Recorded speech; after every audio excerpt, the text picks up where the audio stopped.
Olá, tudo bem com vocês? Sejam todos bem-vindos. Sou a professora Andresa Xavier, professora do componente de Geografia. Vamos verificar o número da nossa aula? Temos aí a aula de número 7 e hoje nós temos revisão e avaliação. Então esse aí é o nosso conteúdo e vamos aí a mais uma aula de Geografia.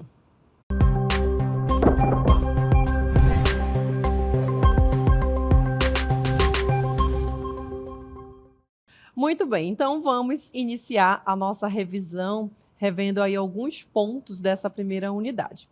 Então nós temos aí o conceito, de espaço geográfico, onde inicialmente nós falamos sobre as categorias geográficas. E a gente vai iniciar por esse conceito, mais amplo, que vai abranger essas categorias que são estudadas dentro da geografia. Então vamos aí ao conceito de espaço geográfico.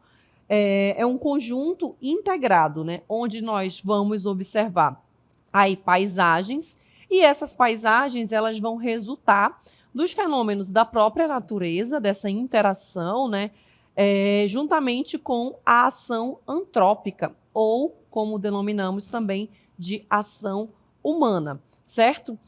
E esse espaço geográfico ele vai ser formado por elementos variados, tanto desses fenômenos naturais, quanto da sociedade, da ação humana. E aí nós vamos colocar como exemplo a poluição sonora, a relação em que nós temos com as instituições. São algumas dessas características, alguns dos exemplos desses elementos que vão compor aí esse espaço geográfico. E nessa imagem aí desse antes e depois, nessas duas paisagens, a gente consegue observar essa interação, esse conjunto integrado que eu acabei de falar para vocês, nesse conceito, de espaço geográfico, que vai ser um conceito aqui mais amplo. Aí o que a gente percebe? Aqui nesse antes, a gente tem a ação humana, pois a gente tem aí a construção da igreja e fenômenos naturais, a vegetação, o desmatamento que já aconteceu aí nessa paisagem, nessa igreja, que fica situado aí no município de Coari, aqui no Amazonas.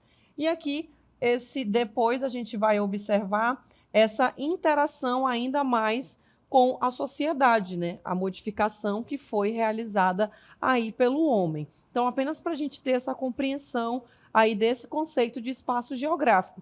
E dentro desse espaço geográfico, dentro dessas duas imagens, a gente pode observar o conceito de paisagem, a gente pode falar sobre o conceito de lugar, podemos falar sobre o conceito de território e também o conceito de região, que é o que nós vamos ver mais à frente, relembrar aqui na nossa revisão.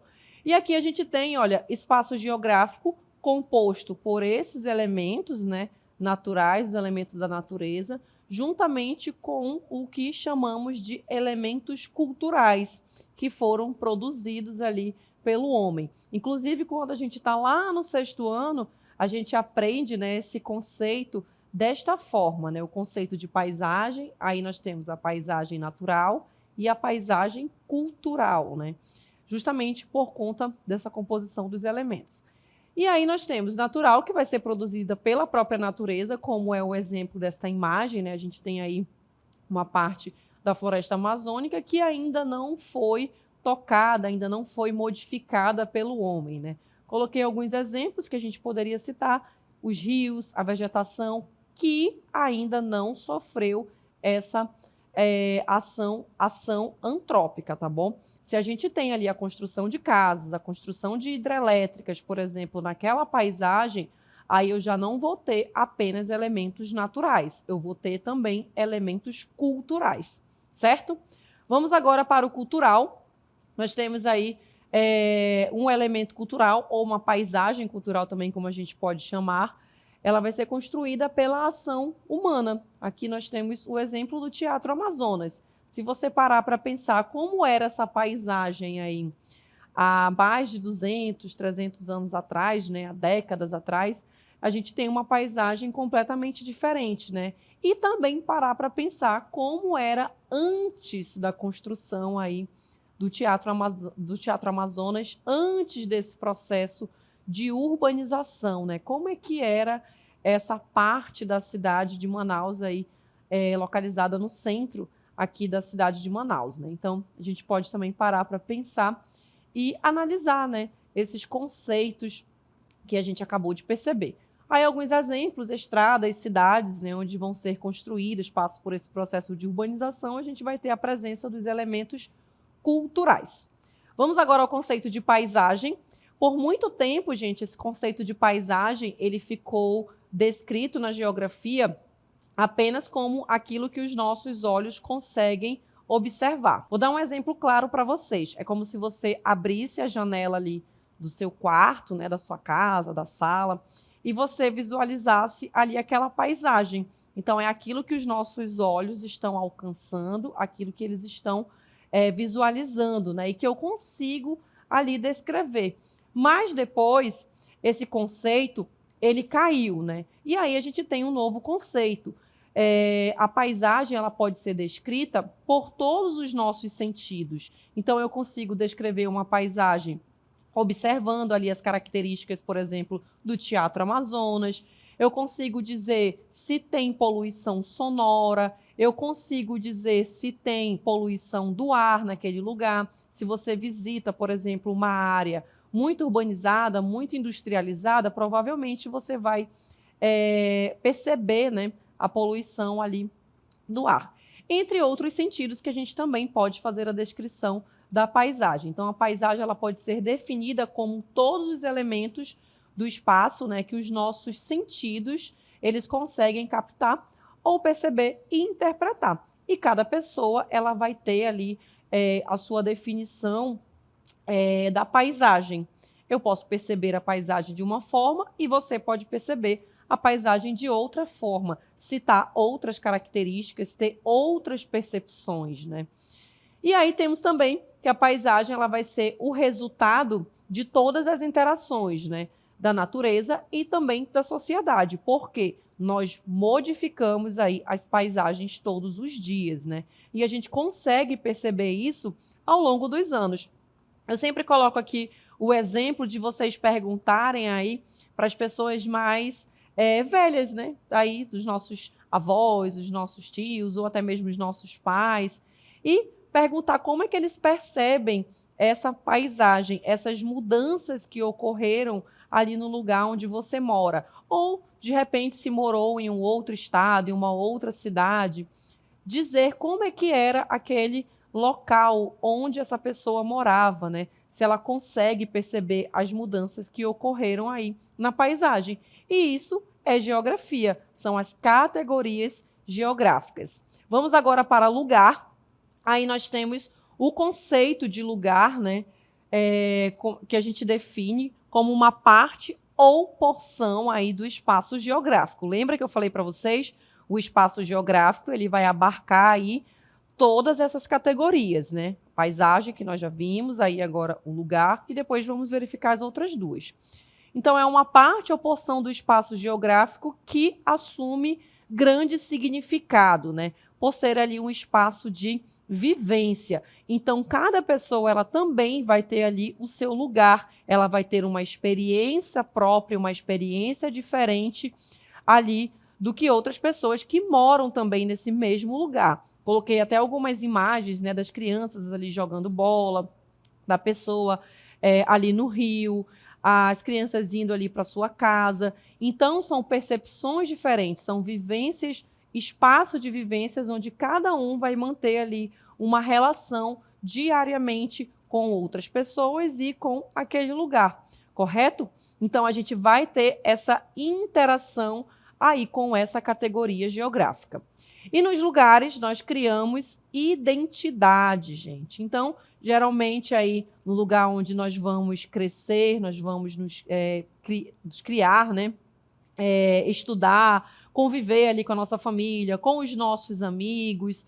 Então, nessa categoria geográfica, né, que a gente coloca, se você verificar a questão da identidade, da vivência, daquele sentimento que eu tenho com essa categoria geográfica, então eu já sei que essa categoria é a categoria de lugar, essa importância, se tem um significado para a gente. Então, eu já sei que estou me referindo à categoria geográfica lugar. E é na relação com o lugar que as pessoas, né, ou as sociedades, de uma forma geral, elas vão construir e elas vão produzir o quê? O espaço geográfico, tá bom?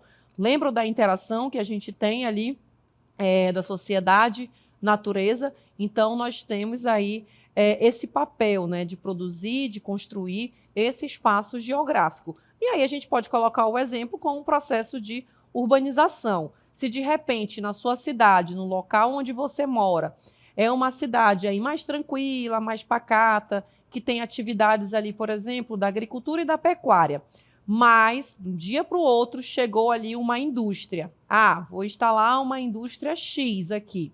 O que vai acontecer? Aquilo ali vai atrair um público, vai atrair pessoas, porque vai gerar emprego e, consequentemente, essa construção desse espaço geográfico, ele vai sofrer ali mudanças. Aquela cidade tende a crescer, vai aumentar o número de escolas, de supermercados, de padarias. Então, tudo isso que vai ser modificado. Vamos agora para território. Aqui nós temos o conceito de território, que vai ser o espaço de um estado, que é aí o espaço do nosso país, do Brasil, né? E ele vai ser delimitado por fronteiras, tá bom? Então, nós temos o nosso país situado no continente americano, mais específico, na América do Sul. E nós não temos fronteiras com 2 países da América do Sul, que é Chile e Equador. Os outros países nós fazemos fronteiras, tá bom? Todos os estados aí do Brasil que estão situados nessa parte oeste aí do continente, certo? E aí coloquei alguns exemplos, Brasil e Colômbia. E nós vamos ter partes do território onde nós vamos ter o encontro de 2, 3 ou mais territórios, né, que vão estar próximos ali, que são os países fronteiriços, né, que é o exemplo aqui que eu coloquei na imagem da Colômbia, Brasil e Peru, onde a gente vai ter essa tríplice fronteira. Vamos falar agora de região. Vamos relembrar aí o conceito de região. Coloquei aqui para vocês a imagem, né, um quebra-cabeça. O que lembra isso aí para vocês? Nós temos as regiões do Brasil, que foram definidas pelo IBGE. E cada região dessa, a região norte, nordeste, sul, sudeste e centro-oeste, vão apresentar características em comum. Por isso que esses estados eles foram agrupados aí dessa forma, cada um ali dentro de cada uma das regiões. Vamos ao conceito de região. Aí nós temos uma área da superfície, né, como nós acabamos de ver aí na imagem, que vai apresentar características próprias, características que vão ser particular ali daqueles locais. No caso dessa regionalização, que foi proposta aí pelo IBGE, das 5 regiões, todos os estados que compõem cada uma dessas regiões possuem essas características próprias, tá bom? E isso é o quê? Regionalizar. Você vai separar um espaço em regiões. Correto? Então, saímos agora das categorias geográficas e vamos relembrar o conceito de cartografia, que também vimos aí durante essa primeira unidade. Cartografia é a ciência que vai se dedicar aí à representação, gente, e também à comunicação. Por quê? Os mapas, eles passam ali informações para a gente. Além de ter a representação ali de cidades, de estados, de continentes, a gente também tem ali diversas informações que a gente pode interpretar. E essa palavra, né, cartografia, ela vai ter origem ali na língua portuguesa e foi registrada através de correspondências, ali de cartas no ano de 1839. Aí indicava o quê? Tinham ali traçados de mapas, de cartas, até mesmo por conta desse período onde nós tínhamos ali as grandes navegações, né, as descobertas de novos territórios, de outros países, outros continentes. Falamos também dentro da cartografia, do estudo dos mapas, aí a gente vai rever o conceito de mapa, como a gente tem aí na imagem, né, nós falamos inclusive sobre projeções cartográficas, né? Esse mapa é um exemplo de uma projeção cartográfica. Vocês lembram qual é essa projeção? Essa projeção é a cilíndrica, tá bom? Sempre lembrem aí de um cilindro que está em volta aí desse mapinha, tá bom? E aí nós temos essa representação gráfica dessas características naturais, pode ser também sociais, né? Naturais seriam o quê? eu vou elaborar um mapa falando sobre a vegetação do Brasil. Então, eu tenho um mapa com características naturais. Ah, eu quero fazer um mapa sobre a população do Brasil. Eu tenho características sociais, certo? Então, eu vou colocar aquelas informações desse mapa ali numa superfície plana, num suporte plano, né? E colocar as informações. Falamos também de planisfério, que é um mapa que representa toda a superfície terrestre, tá bom? Também em uma superfície plana. E um exemplo disso é o mapa mundi. Então, a gente consegue visualizar aí nesse mapa todos os continentes. Poderia também inserir aí o nome dos oceanos, o nome de cada um dos países, de capitais. Vai do mapa mundi que você está observando. E a característica dele, do planisfério, é que ele é bidimensional. A gente consegue visualizar ele a partir de 2 dimensões, diferentemente do globo, que a gente vai reproduzir ele e a gente consegue observar ele a partir de 3 dimensões, tá bom? Já o globo, ele reproduz-se de modo aproximado. Essa não é a forma exata da Terra, tá bom? A gente tem a forma aproximada e aí nós temos o globo. Falamos também sobre mudanças climáticas, né? Nós vimos aí alguns pontos, observamos algumas imagens das cheias ou das secas extremas, né, que assolam inclusive a nossa região. A gente pode observar aqui nessas imagens as ondas de calor, né, com as temperaturas elevadas. E por que que tudo isso vem aí acontecendo, né? Temos também os incêndios florestais que acontecem aí, a gente observa, né, isso aí diariamente nos jornais, nas notícias na internet, deslizamentos de terras, tempestades, entre outras questões que a gente pode aí observar. E o que que são mudanças climáticas, né? Então vamos relembrar.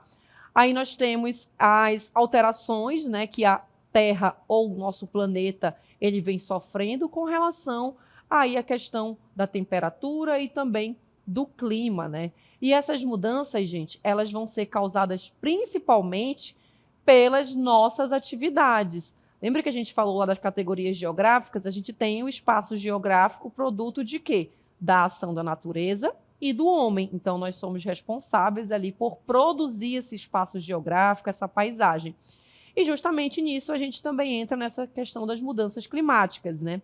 E aí a gente tem diversas atividades que são realizadas diariamente, né? Todos os dias. A gente tem a queima de combustíveis fósseis, através aí, das indústrias, dos automóveis, e tudo isso vai liberar o quê? Vai liberar gases para a atmosfera, né? No qual nós chamamos de gases do efeito estufa. Falamos também sobre a chuva ácida, aí a gente vai lembrar quais são os principais ácidos, aí para vocês, olha, ácido sulfúrico, ácido nítrico e ácido nitroso, são os principais aí que a gente vai observar presentes na chuva ácida, com alta capacidade de corrosão, então vai corroer ali as estruturas metálicas, vai afetar as lavouras, como a gente vai observar aí as principais consequências, olha. Nós temos, afeta lavouras, vai afetar as vegetações, né, de uma forma geral, vai prejudicar a vida animal, vai contaminar também os lençóis freáticos, né, porque essa chuva, ao chegar ali na superfície terrestre, ela vai penetrar naquele solo, ela já prejudicou aquela vegetação, aquele ecossistema de uma forma geral, e também vai contaminar os lençóis freáticos. Isso, consequentemente, vai elevar a acidez do solo, vai corroer estruturas metálicas, né, como a gente viu naquelas imagens ali anteriormente, e também construções e veículos, né? A gente observa isso, inclusive, nos veículos, aquelas manchas que ficam ali no teto dos automóveis, a gente vai perceber isso, e é a presença da chuva ácida, né, que vai ter aí a presença desses vários ácidos e que vão acarretar nesses problemas aí que a gente observou, correto? Então essa foi a nossa revisão e até uma próxima.